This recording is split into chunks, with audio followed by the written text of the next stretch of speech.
Hey you guys, it's Shelly. I was lucky enough to receive this awesome winch recovery kit from Vevor. I'm not really sure how to pronounce it. Vevor, as you can see on the bag. I received it at no cost in exchange for my honest and unbiased review. As you can see, the bag is super sturdy. It's durable and sturdy enough to hold the two toe straps and then the snatch block.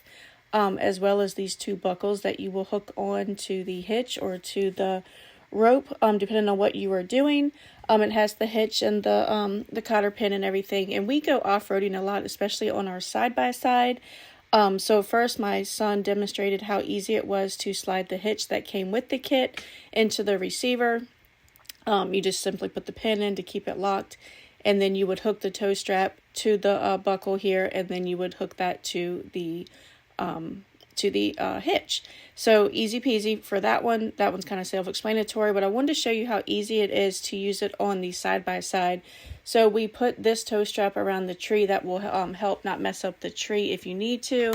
We hooked the clip to it, and then we put the winch from the side-by-side through the snatch block, and then we hooked the snatch block to the buckle that was on the strap around the tree. So we got it all nice and secure.